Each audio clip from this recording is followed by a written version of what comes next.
Hello everyone. पिछले lecture में हमने बात की थी standard non standard amino acids की, और हमने ये भी समझा था कि प्रोटीन जिन 20 अमीनो एसिड से मिलकर बनी होती है उनको हम स्टैंडर्ड अमीनो एसिड्स कहते हैं। साथ ही में हमने स्टैंडर्ड में देखा था कि स्टैंडर्ड इसेंशियल और नॉन इसेंशियल दो कैटेगरीज में डिवाइड किए गए थे।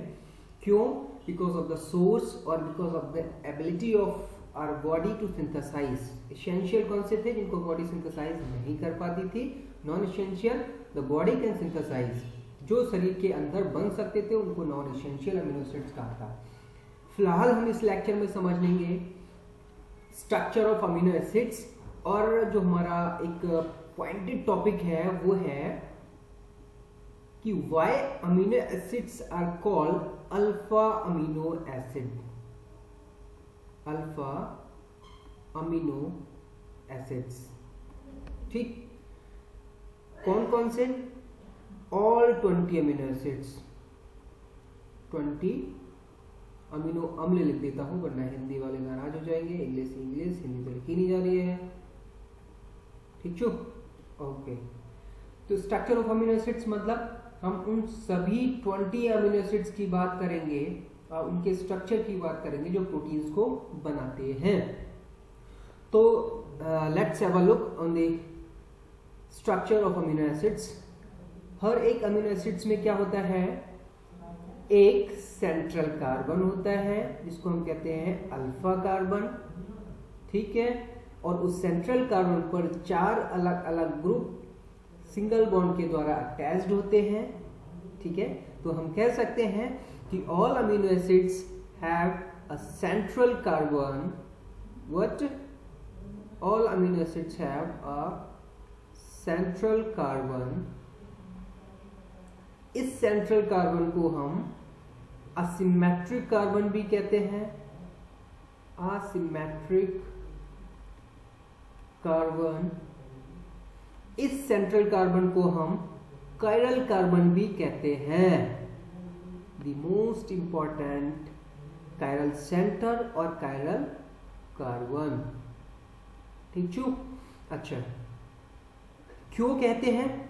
देखो, ये जो असिमेट्रिक मतलब क्या होता है? असिमेट्रिक का मतलब होता है when carbon have 4 different group, 4 different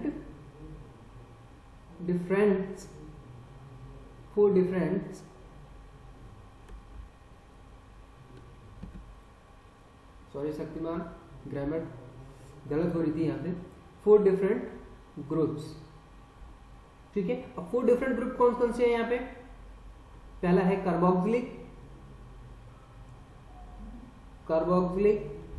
पहला ग्रुप। दूसरा ग्रुप है अमीनो ग्रुप।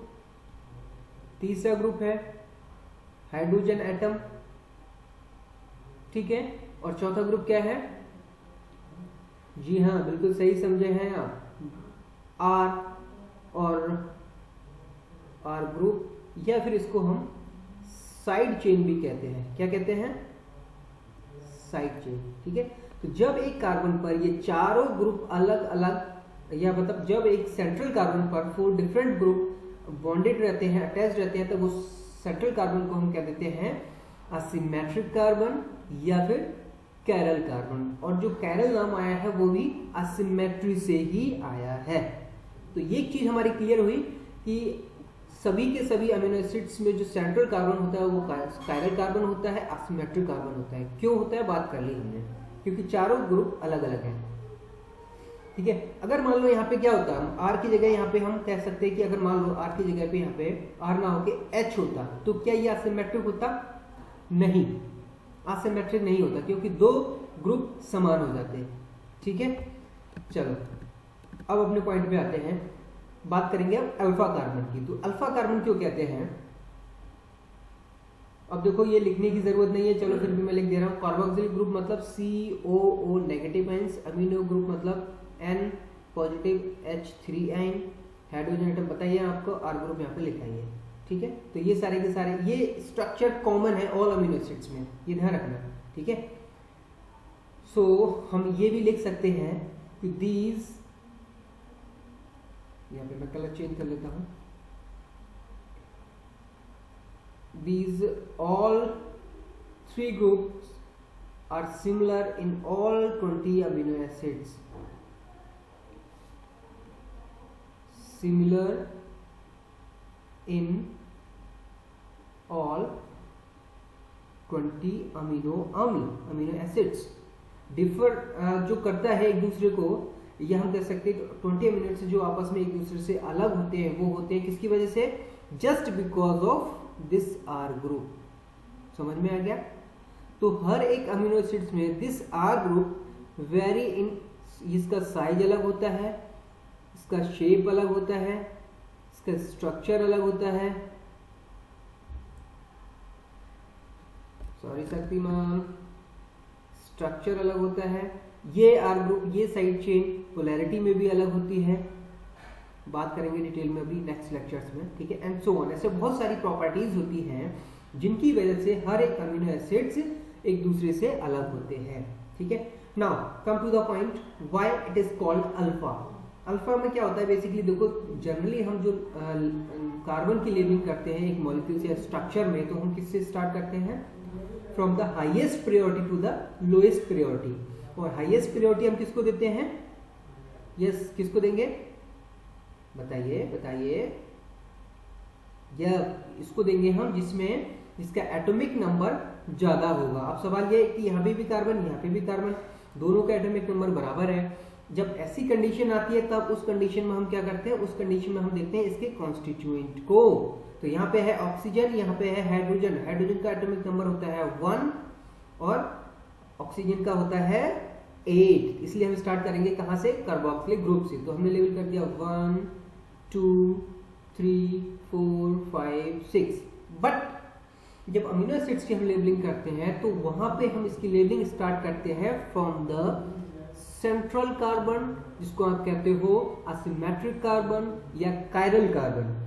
और इसकी जो हम लेबलिंग है वो हम स्टार्ट करते हैं अल्फा, बीटा, गामा, डेल्टा वगैरह से, ठीक है। तो इसकी हम लेबलिंग कहां से स्टार्ट करेंगे? सेंट्रल कार्बन से। और सेंट्रल कार्बन को हम लेबल करते हैं क्या?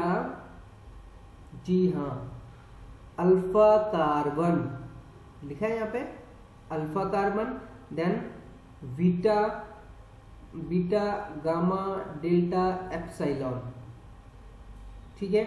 अब सवाल ये है कि ये जो कार्बन है ये कहाँ से आ गई? ये कार्बन हमने अभी क्या बात की थी अमीनो एसिड के स्ट्रक्चर में कि इसकी जो आर ग्रुप होता है, इसकी जो साइड चेन होती है, वही अलग करती है हर एक अमीनो एसिड्स को। तो इसमें जो है, इसमें जो बेसिकली ये जो कार्बन आपको दिख रहे हैं, ये सारे के सारे कार्बन हैं इसकी साइड चेन के। किसकी side chain?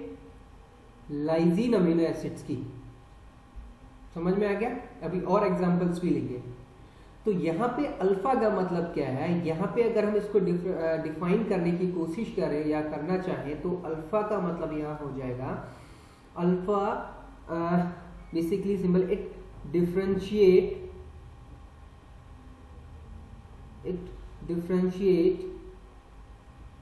the central carbon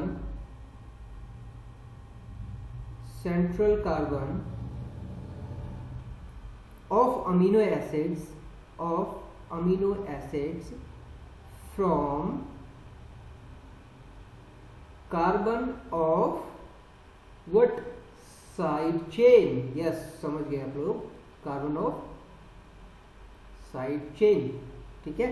तो बेसिकली ये जो अल्फा सिंबल है ये क्या बताता है हमें? अल्फा सिंबल डिनोट करता है कि अल्फा कार्बन मतलब this is the central carbon of amino acids, this is the chiral carbon of amino acids, this is the asymmetric. तीनों नाम जैसे आपके घर के नाम होते हैं ना, गोलू, मोलू, पतलू, मोटू, ठीक इसी तरह से इसके भी कई सारे नाम हैं, जिसको आप चाहे तो सेंट्रल कार्बन कह लो, चाहे तो आप असिमेट्रिक कार्बन। सेंट्रल क्यों कहते हैं आपको पता है? क्योंकि चारों के चारों group centrally on the attached on the same carbon, central carbon हो गया। असिमेट्रिक क्यों? क्योंकि चारों के चारों ग्रुप एक दूसरे से अलग हैं, डिफर करते हैं, इसलिए असिमेट्रिक हो गया, ठीक है। और कायरलिटी भी कहाँ से आई है? असिमेट्री से आई है, क्योंकि ये फॉरेन वर्ड्स है, ठीक है। अच्छा, ये तो होगी इसकी बात। तो अल्फा का हमें मतलब समझ में आ गया। अब और एग्जांपल लेते हैं। लाइसिन। यहाँ पे देखो कुछ non polar aliphatic R groups हैं। ये एलिफेटिक क्या होते हैं, नॉन पोलर क्या होते हैं, अगले नेक्स्ट लेक्चर में हम बात करेंगे, तो दिमाग ज़्यादा ना दौड़ाओ। यहाँ पे हमें देखना है अल्फा बीटा गामा का खेल। अल्फा बीटा गामा का खेल यहाँ पे कैसे होगा, देखो ये है ग्लाइसिन। तो सिर्फ और सिर्फ एक ग्लाइसिन एक ऐसा अमीनो एसिड्स है, ये अपने आप में यूनिक है ग्लाइसिन। क्यों, क्योंकि इसमें देखो, इसमें जो आर ग्रुप होता है उसमें आर ग्रुप में क्या होता है, ओनली एक हाइड्रोजन एटम होता है, इसलिए उसमें 2 हाइड्रोजन एटम क्या हो जाते हैं, सेम हो जाते हैं। ठीक है, तो ये बेसिकली क्या होता है, ये ग्लाइसिन एक एक्सेप्शन है, अपवाद है।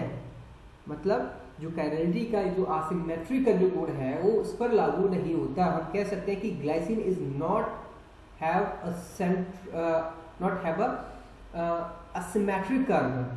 सेंट्रल कार्बन तो है क्योंकि चारों ग्रुप के सेंटर में अभी भी है, बट ये असिमेट्रिक नहीं है क्योंकि हाइड्रोजन हाइड्रोजन 2 सेम हो गए, चारों ग्रुप अलग नहीं रहे, पहली चीज। ठीक है, अच्छा तो इसमें क्या हो जाएगा, अल्फा कार्बन तो रहेगा ही रहेगा ही। ठीक है, बात अलग है कि इसमें बीटा कार्बन नहीं है क्योंकि यहाँ पे हाइड्रोजन पे ही आर चेन खत्म हो जाती है। अब आगे बढ़ते हैं एलेनिन पे। ये है एलेनिन। एलेनिन का ये हो गया अल्फा कार्बन, ये साइड चेन है, ये आपको जो पिंक कलर से दिख रही है ना शेडेड, ये सारी की सारी साइड चेन को रिप्रेजेंट करता है। तो ये अल्फा कार्बन हो गया, और जो आर चेन है यहाँ पे क्या है, CH3 है, तो ये हो जाएगा बीटा कार्बन। ऐसे ही हम आगे जाएंगे तो ये है आपका प्रोलीन। प्रोलीन में आपका ये अल्फा कार्बन हो गया, सेंट्रल कार्बन, ये हो गया आपका बीटा कार्बन। वैसे इसमें क्या होता है ना, प्रोलीन के केस में क्या होता है, देखो अल्फा कार्बन के साथ साथ में इसमें क्या होता है, इसकी जो साइड चेन होती है ये बेसिकली बॉन्ड बना लेती है किसके साथ, उस अमीनो ग्रुप के साथ, अमीनो एसिड्स के। तो ये क्या हो जाता है, ये भी अपने आप में एक यूनिक है और एक अपवाद है। अपवाद तो नहीं कह सकते, एक यूनिक है। ठीक है, एक यूनिक इसलिए है क्योंकि ये सिर्फ 20 के 20 अमीनो एसिड्स में से यही सिर्फ एक ऐसा अमीनो एसिड्स है जो अपने आप में क्या है, साइक्लिक है स्ट्रक्चर में। ठीक है, चलो अब आगे बढ़ते हैं। वेलाइन पर लेबलिंग करोगे तो ये अल्फा कार्बन हो गया, ये बीटा कार्बन हो गया, बीटा के बाद कौन सा आता है, गामा कार्बन। ठीक है, तो ये हो गया गामा और गामा 1, और ये हो जाएगा गामा 2। ऐसे ही आगे बढ़ोगे तो अल्फा, बीटा, गामा, डेल्टा, तो ये क्या हो जाएगा, डेल्टा 1, और ये हो जाएगा, ये वाला कार्बन हो जाएगा डेल्टा 2। इसको मैं थोड़ा डेल्टा 1 और 8 क्यों बन रहे हो भाई साहब, डेल्टा 2। ठीक है, इसको लेबल करोगे आप आइसोल्यूसिन को तो alpha, beta, gamma and delta. ठीक ठीक इसी तरह से करोगे तो यहाँ पे क्या आ जाएगा, alpha, beta, gamma and so on. समझ में आ गया ना, अल्फा, बीटा, गामा का खेल। ठीक है, तो इस लेक्चर में हमने क्या समझा था, इसमें हमने समझा था कि why all amino acids are called alpha amino acids and why all amino acids have asymmetric carbon, parallel carbon और सेंट्रल कार्बन। ठीक है, ये तो हुई इसकी बात। अब अगले नेक्स्ट लेक्चर में हम समझेंगे इसके नेक्स्ट पार्ट को। Okay, so thank you so much for watching this video. अगर किसी को कोई भी डाउट है तो नीचे कमेंट बॉक्स में लिखकर आप पूछ सकते हो, कोशिश की जाएगी आपको एज सून एज रिप्लाई करने की। ठीक है, चलिए वेट कीजिए नेक्स्ट लेक्चर का। Bye bye.